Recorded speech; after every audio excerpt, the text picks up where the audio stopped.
Hello everyone, स्वागत है आपका आपके यूट्यूब चैनल एम रेलवे में। आज हमारी इकोनॉमिक्स की क्लास नंबर 8 है। तो आज हम पढ़ेंगे बैंकिंग सिस्टम के बारे में। उससे पहले हम जान लेते हैं कि हमने कितने चैप्टर कंप्लीट कर रखे हैं। ठीक है, हमने इंट्रोडक्शन कंप्लीट कर रखा है, बजट एंड टैक्सेशन कंप्लीट हो चुका है, इन्फ्लेशन कंप्लीट हो चुका है, LPG policy and types of economy हमने कंप्लीट कर रखा है। हमने कंप्लीट कर रखा है नेशनल इनकम के बारे में, GDP, GNP and types of market. ठीक है, तो हमारा क्या बाकी रह चुके हैं चैप्टर और हम कब तक जो है हमारी इकोनॉमी का पूरा सिलेबस ख़त्म कर लेंगे। तो मुझे ऐसा लगता है हम 21 मई तक जो है पूरा ये कंप्लीट कर लेंगे। Okay, don't worry about it, हम जल्दी से जल्दी इसको ख़त्म करने की कोशिश करेंगे। एंड नेक्स्टली जो हमारा एग्ज़ाम है वो जून में नहीं होगा, तो प्लीज़ आप अच्छे से पढ़ाई करना।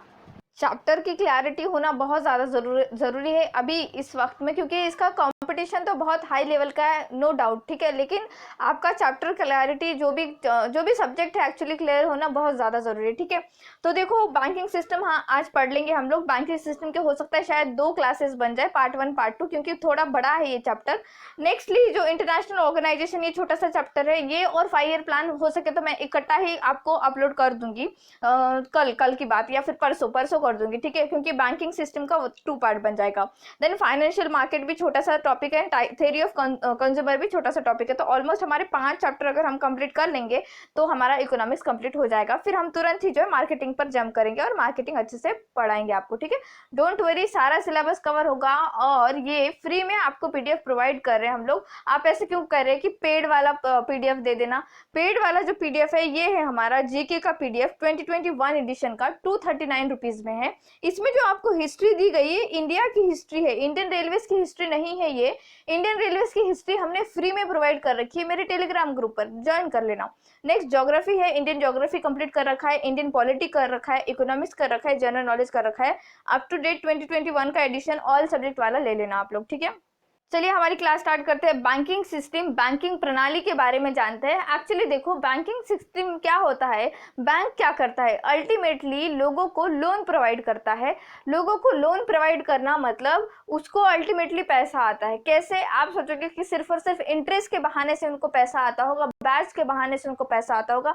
नहीं, ऐसा बिल्कुल भी नहीं है। सपोज कोई कमर्शियल बैंक है, सपोज कोई एसबीआई है, आपने उनसे लोन लिया बिजनेस करने के लिए। ठीक है, आपने उनसे लोन लिया बिजनेस करने के लिए, उन्होंने आपको 10 लाख का लोन दे दिया। आपने अच्छा सा अपना एक शोरूम बनाया और वहां पर लोग आने लगे। आपने लोग आने लगे तो अल्टीमेटली आप जो लोन ले रहे हो उसका आप इंटरेस्ट पे कर रहे हो।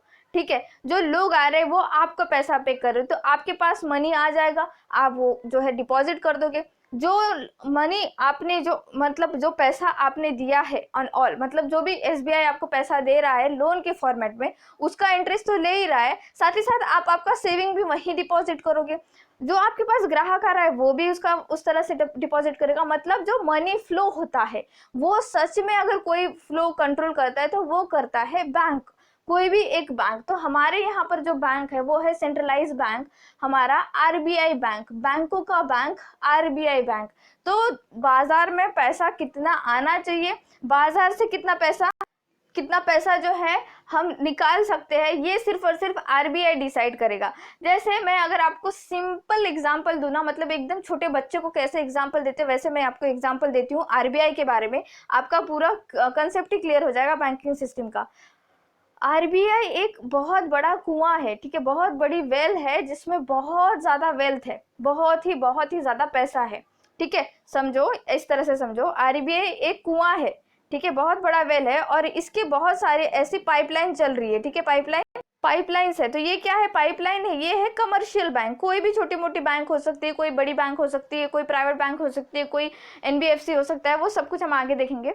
तो देखो आरबीआई एक बड़ा सा कुआं है, उसके पास बहुत पैसा है और ये सारे जो है पाइपलाइन जा रहा है। ठीक है, तो ये एक बात समझ लेना, आरबीआई जब बैंकों को पैसा देता है तो वो बैंक क्या करती है, पब्लिक को पैसा देती है, पब्लिक को लोन देती है, पब्लिक को एक तरह से मॉनेटरी जो नोट वगैरह प्रोवाइड करने का काम करती है ना। समझ लिया ये बात।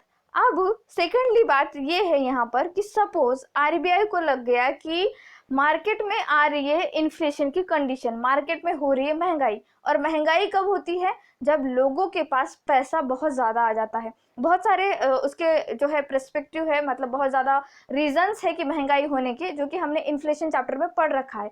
फिर भी मैं एक बात बताती हूँ कि जो महंगाई का पहला और बहुत मतलब एक इम्पॉर्टेंट कारण क्या है कि लोगों के पास पैसा बहुत ज़्यादा आ जाना।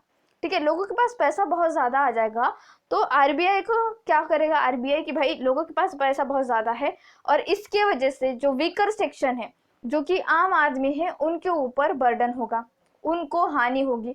तो ये हानि कम करने के लिए आरबीआई क्या करेगा? मार्केट से पैसा निकालना शुरू करेगा। ठीक है, मार्केट से पैसा निकालना शुरू करेगा। तो ये समझ लो आरबीआई जो है नल की तुट्टी जैसे ही टाइट करता है, जो हमारा वाटर टैप समझ लो, वाटर टैप जैसे ही आप टाइट करते तो क्या होता है? पानी आना बंद हो जाता है। तो आरबीआई जैसे ही नल की टुट्टी टाइट करता है, लिक्विडिटी कम हो जाती है मार्केट में, और जैसे ही लिक्विडिटी कम हो जाती है तो महंगाई कम हो जाती है। सिंपल सी बात। अगर सपोज डिफ्लेशन की कंडीशन आ गई, डिफ्लेशन की कंडीशन में क्या होता है कि लोग जो है ज्यादा खर्चा वर्चा नहीं करते, लिक्विडिटी बचा कर रखने का काम करते हैं। तो इस टाइम पर क्या करता है आरबीआई? नल की टुट्टी थोड़ा सा ढीली कर देता है। ठीक है, मतलब वाटर टैप थोड़ा सा ढीला कर दिया तो अल्टीमेटली पानी निकलने लगेगा। तो अल्टीमेटली जो है बाजार में लिक्विडिटी आने लगेगी, बाजार में पैसा आने लगेगा।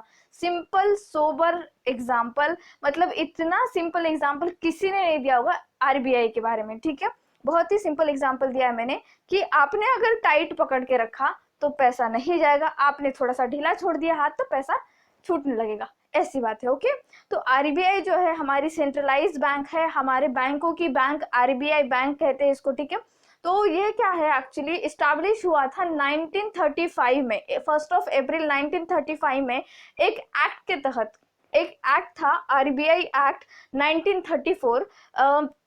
ये हिल्टन कमीशन ने जो है इसका प्रस्ताव रखा था। ये ब्रिटिश कालीन बैंक है। ठीक है, ये ऐसा नहीं कि इंडिया इंडिपेंडेंस के बाद ये बैंक आई है, ऐसा बिल्कुल भी नहीं। ये ब्रिटिश कालीन बैंक है और हिल्टन कमीशन ने ब्रिटिश जो भी उनके गवर्नर वगैरह थे उस टाइम के, उनको एक प्रस्ताव रखा था कि एक सेंट्रलाइज बैंक होनी चाहिए जहां पर हम जो है पैसा डिपॉजिट कर पाए, जितना भी हम इनसे लूट रहे तो वो कहीं ना कहीं तो हम रखेंगे, ऐसी बात थी वो। तो 1934 के आरबीआई एक्ट के तहत आरबीआई बना है। तो जैसे ही कोई भी बॉडी, ठीक है, जैसे भी कोई भी ऑर्गेनाइजेशन किसी भी कानून के तहत बनती है, उस बॉडी को स्टैट्यूटरी बॉडी कहते हैं। क्या कहते हैं? Statutory body. याद रखना, ये जो है आगे आपको बहुत काम आएगा।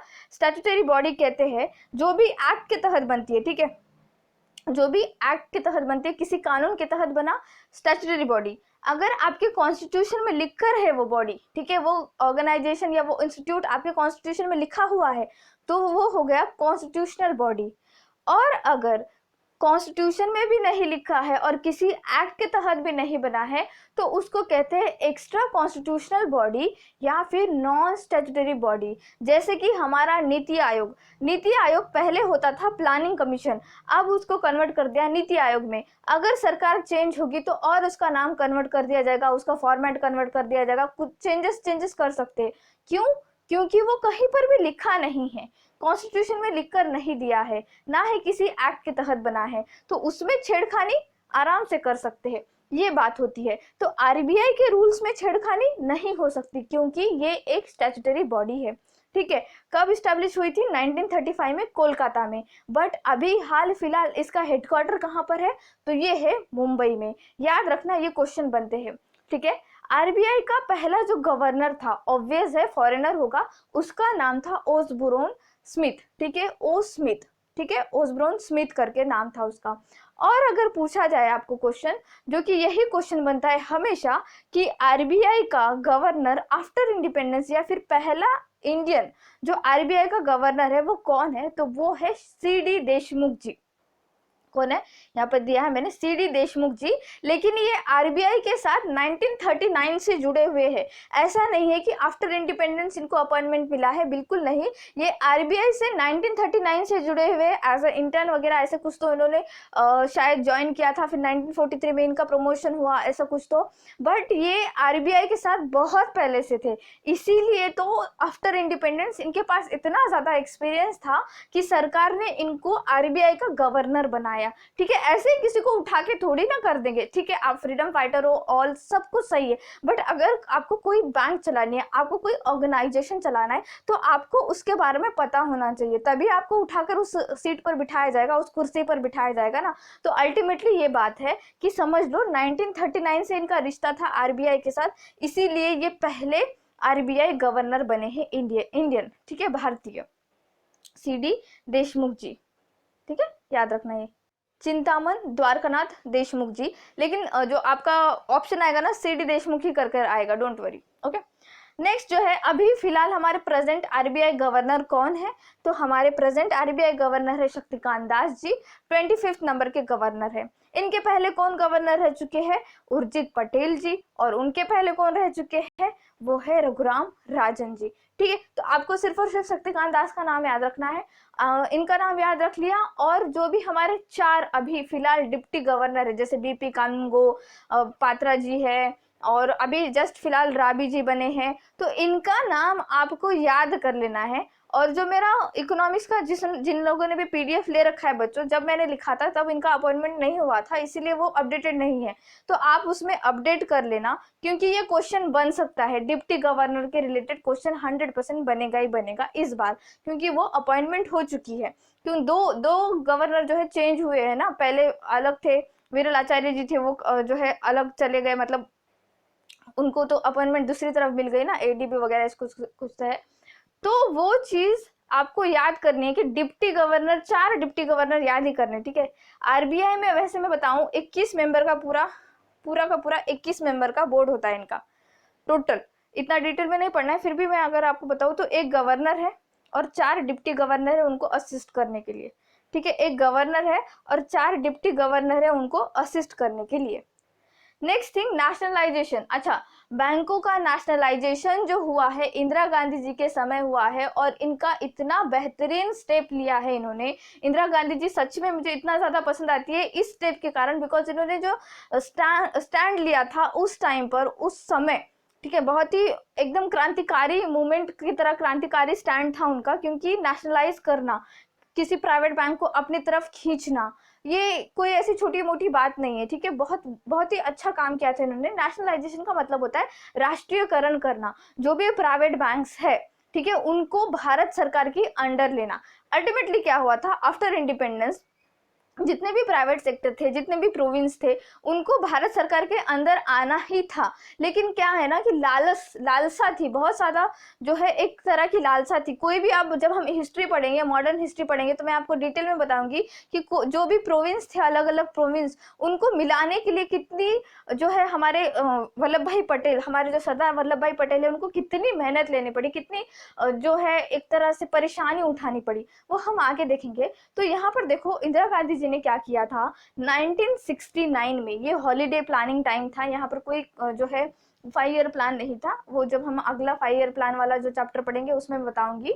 तो 1969 में इन्होंने 14 बैंक्स, जो भी 14 बैंक्स थे ऑल ओवर द इंडिया, जिसमें 50 करोड़ डिपॉजिट पड़ा हुआ था, 50 करोड़ है, 50 करोड़ से ज़्यादा जिसके पास भी डिपॉजिट था, वो बैंकों को इन्होंने प्रस्ताव दिया कि आप जो है अल्टीमेटली नेशनलाइज हो जाइए, नेशनल हमारी भारतीय सरकार के अंडर आ जाइए, आपको मिलेगी सिक्योरिटी, ठीक है, आपको मिलेगी सिक्योरिटी। अगर सपोज आपका दिवालिया हो जाएगा, आपके पास पैसा नहीं रहेगा, फिर भी सरकार आपको चलाती रहेगी, आपको पैसा देती रहेगी, ये इन्होंने लालसा दी और लोग आ गए, वो बैंक आ गई। 1969 में ऐसा किया इन्होंने, 14 जो बैंक थी, 14 बैंक्स को नेशनलाइज कर लिया, जिसके पास 50 करोड़ से ज़्यादा डिपॉजिट पड़ा हुआ था। फिर से इन्होंने क्या किया, 1980 में फिर से इनकी सरकार आई, 1980 में इन्होंने क्या किया, 6 बैंकों को फिर से नेशनलाइज किया, बट इस टाइम इन्होंने जो डिपॉजिट की लिमिट रखी थी वो रखी थी 200 करोड़।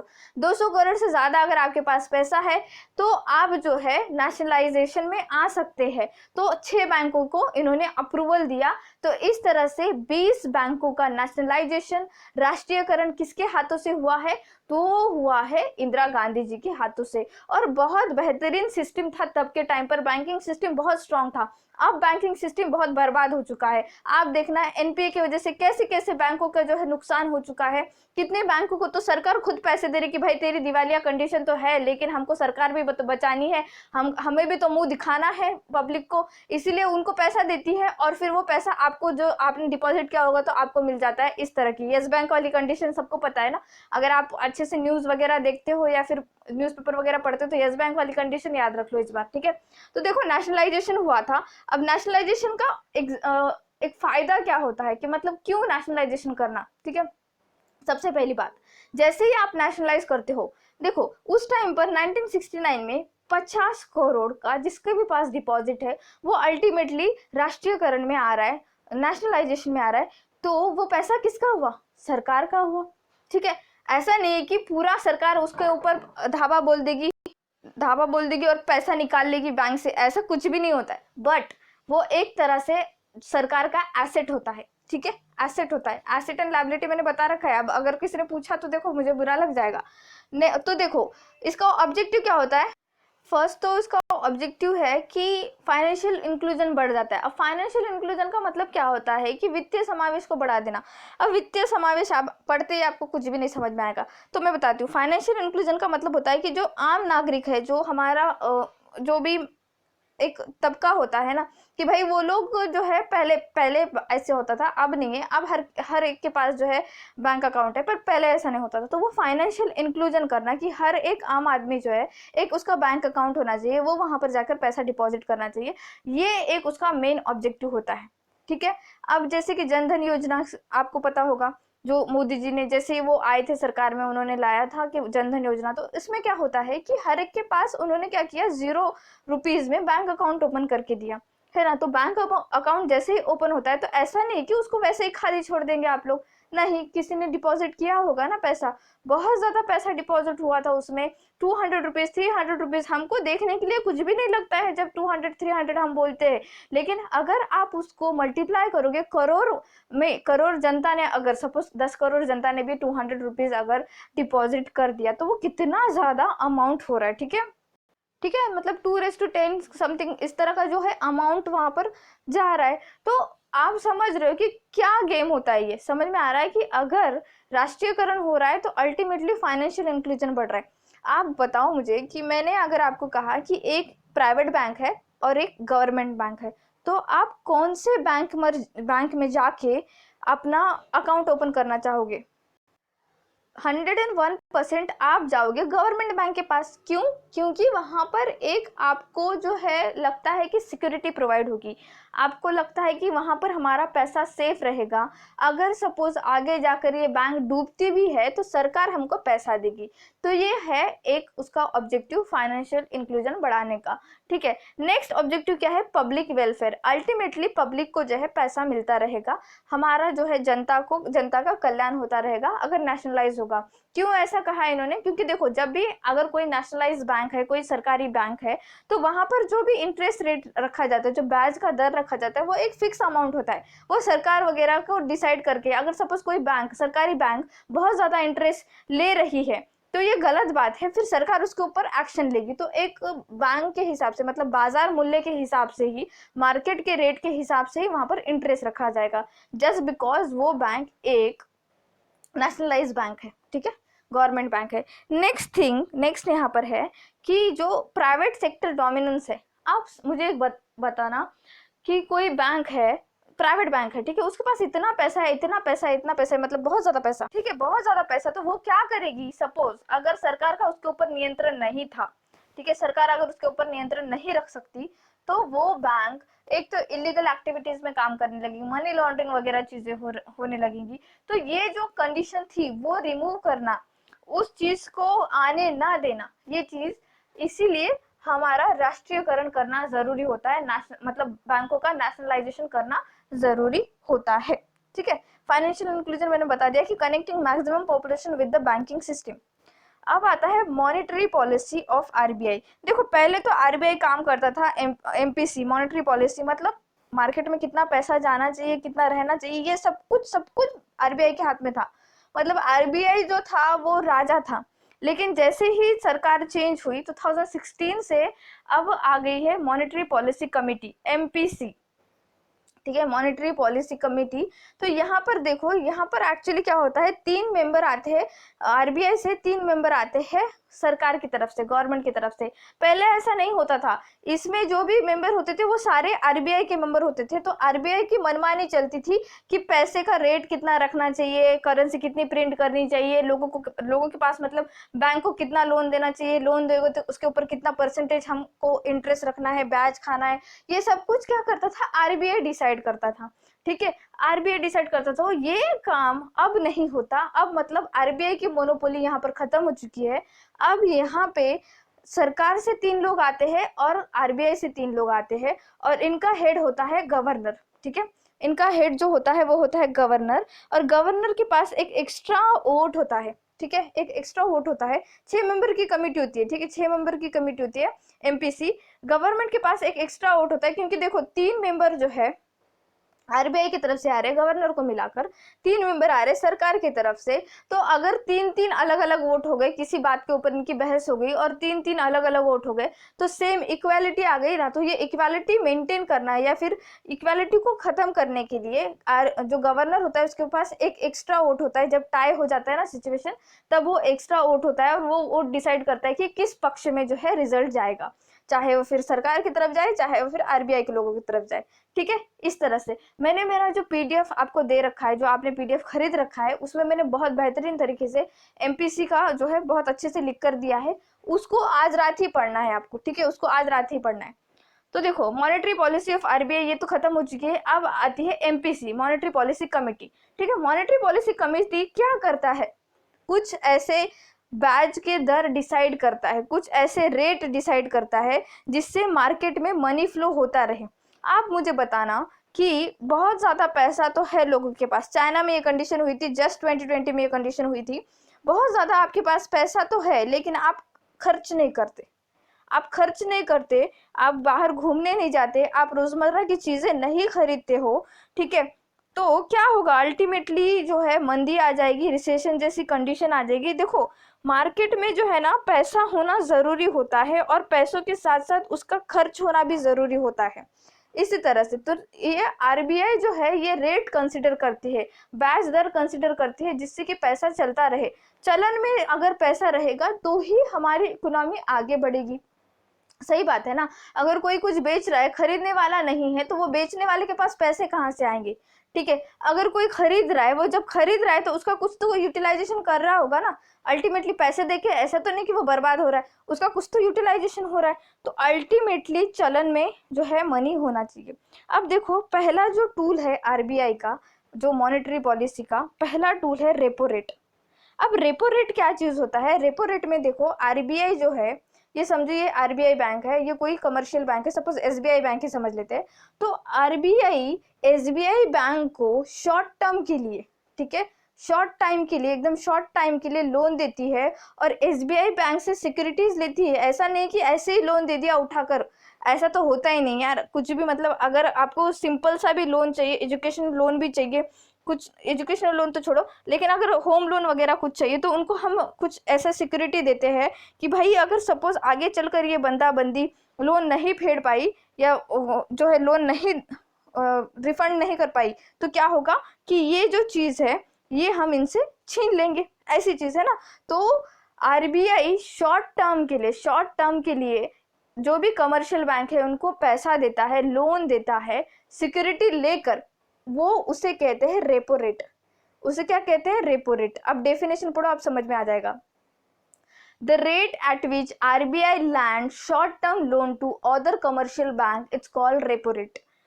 वो दर जिसमें आरबीआई दूसरे व्यवसायी बैंकों को छोटे समय के लिए लोन देता है, वो होता है रेपो रेट। अब अगर मुझे बताना कि मार्केट में पैसा बहुत ज़्यादा है, ठीक है, बहुत ज़्यादा पैसा है, हर एक के पास कुछ ना कुछ अमाउंट मनी है, तो इससे क्या होगा कि इन्फ्लेशन की कंडीशन आ जाएगी, महंगाई वाली कंडीशन आ जाएगी। इन्फ्लेशन में देखा ना हमने वो बात, इन्फ्लेशन की कंडीशन आ जाएगी, तो आरबीआई क्या करेगा, रेपो रेट को बढ़ा देगा।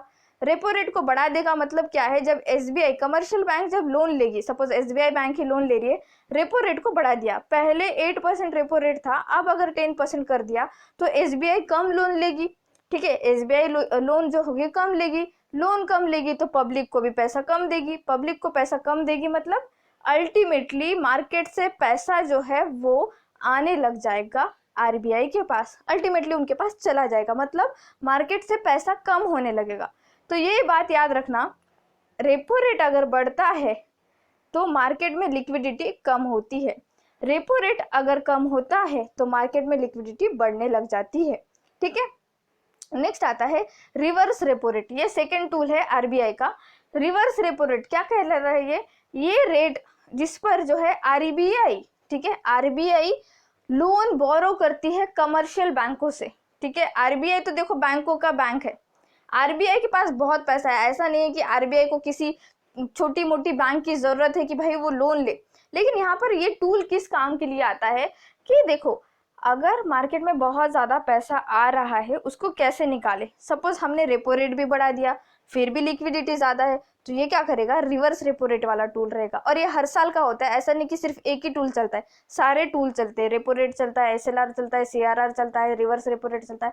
तो रिवर्स रेपो रेट में आरबीआई किसी कमर्शियल बैंक से पैसा बोरो करती है, ठीक है, पैसा बोरो करती है, लेकिन आरबीआई कोई सिक्योरिटी नहीं देती है यहाँ पर, ठीक है, याद रखना। आरबीआई बापों का मतलब बैंकों का बैंक है, बाप से कभी सिक्योरिटी लेते हो आप लोग, याद रखो आरबीआई को पैसों की जरूरत नहीं है, बस यहाँ पर ऐसा है कि मार्केट में लिक्विडिटी कम करना है, इसीलिए ये रिवर्स रेपो रेट से पैसा जो है बोरो करती है, बोरो इन द सेंस लोन लेती है कमर्शियल बैंकों से, ठीक है, तो लेती है, और ये फिर जो है इसका जो टाइमिंग वगैरह है ये ऐसा कुछ नहीं है कि लॉन्ग टर्म में लेती है शॉर्ट टर्म में लेती है, बस ये पैसा निकाल लेती है बैंकों से। अब आप इसका डेफिनेशन पढ़ो, आपको समझ में आ जाएगा। The rate at which RBI borrow loan from other commercial bank, ठीक है, वो रेट होता है जो वो दर जिसमें आरबीआई दूसरे व्यवसायी बैंकों से लोन लेता है, ठीक है, ये समझ लीजिए। लेकिन दिमाग में ये क्लियर रख लीजिए कि आरबीआई को पैसों की जरूरत नहीं है। अगर आपको कभी किसी इंटरव्यू में पूछ लिया कि भाई आरबीआई को कभी लोन लेने की जरूरत होती है क्या, अगर आपने नहीं कहा तो आपको जस्टिफाई करना पड़ेगा कि फिर आरआर क्या चीज है, रिवर्स रेपो रेट क्या चीज है, तो फिर आप जो है उसके ऊपर ही खेलोगे, मतलब लाइक जस्ट एक सिंपल सा वर्ड नहीं के ऊपर क्या खेलोगे आप, 15 मिनट तो आप जो है डिस्कशन ही करोगे, इस तरह की चीजें। तो याद रखो आरबीआई बोरो करता है मनी जस्ट बिकॉज उसको मार्केट में पैसा कम करना है, ठीक है।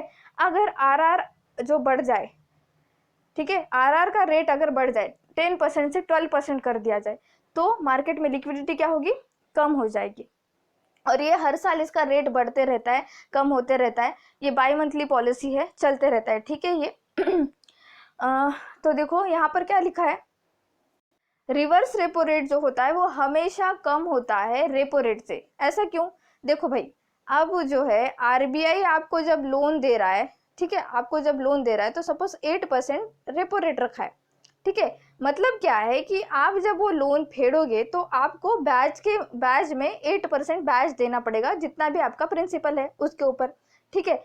अगर आरबीआई आपसे लोन ले रहा है तो वो क्या आपको ज्यादा ब्याज देगा, ठीक है, आपको क्या वो ज्यादा ब्याज प्रोवाइड करेगा, आपको देगा, नहीं देगा, वो क्या करेगा आरआर जो है वो कम कर देता है हमेशा। रिवर्स रेपो रेट से रेपो रेट से रिवर्स रेपो रेट हमेशा कम होता है, क्योंकि कोई भी बैंक नहीं चाहती कि अपने अकाउंट से ज्यादा पैसा जाए, अल्टीमेटली बैंकों की बैंक है ये। अब आप मुझे बताओ, आरबीआई बैंक जो है सब बैंकों का बाप है, तो बैंक हम जो बाप है वो कभी ज्यादा पैसे देगा, मतलब इन द सेंस कि अगर वो ले रहा है आपसे लोन ले रहा है, इस सिचुएशन में बोल रही हूँ मैं, ठीक है, अगर आपसे वो लोन ले रहा है, क्यों ले रहा है, क्योंकि आपको लिक्विडिटी कम करना है। अगर जो भी लोन ले रहा है उसके ऊपर भी अगर वो ज्यादा ब्याज पे करने लगे तो अल्टीमेटली आपके पास पैसा ज्यादा नहीं आ जाएगा, आपके पास पैसा ज्यादा आ जाएगा तो आपने लोन देना प्रोवाइड करोगे, लोन दोगे तो क्या होगा, मार्केट में पैसा होगा, तो भाई इन्फ्लेशन कम कैसे होगा, नहीं होगा, सिंपल सी बात है। तो याद रखो रिवर्स रेपो रेट हमेशा कम होता है,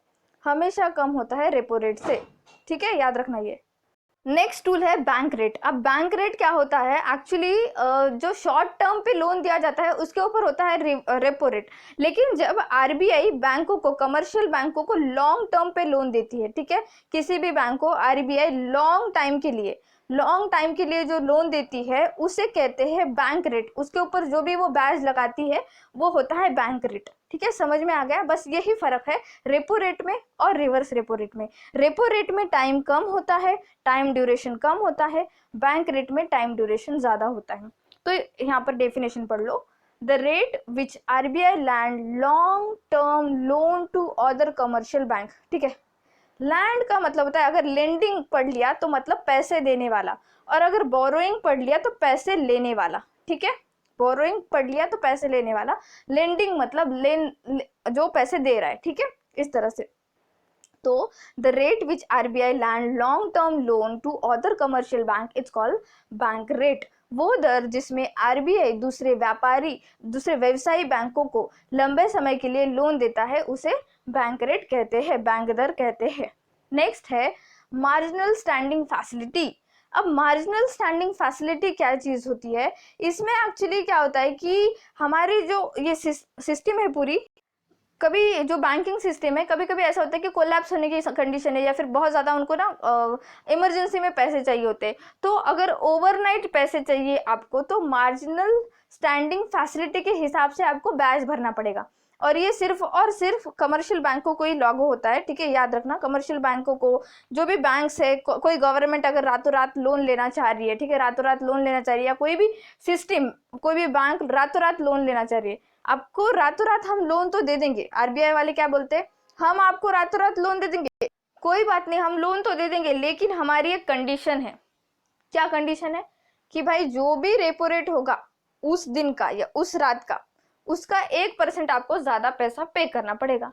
सपोज आपने आज ही के दिन जो है, हम नहीं ले सकते हैं, कॉमन पीपल नहीं ले सकता, ये सिर्फ और सिर्फ ऑर्गेनाइजेशन ले सकती है, बड़ी बड़ी ऑर्गेनाइजेशन, ये याद रखो। सपोज एसबीआई को रातों रात पैसों की जरूरत पड़ी, आज है 16 में, उसको रातों रात पैसों की जरूरत पड़ी और उसने आरबीआई को फोन किया कि भाई मुझे पैसे दे दे, तो वो बोलेगा ठीक है कोई बात नहीं बच्चा, मैं तेरे को पैसे तो दे दूंगा, मेरी कंडीशन है आज है 6% रेपो रेट, बट तुझे जब तू पैसे वापस करेगा उसके ऊपर तेरे को 7% ब्याज देना पड़ेगा।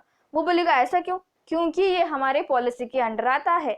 उस पॉलिसी टूल का नाम है एमएसएफ, मार्जिनल स्टैंडिंग फैसिलिटी।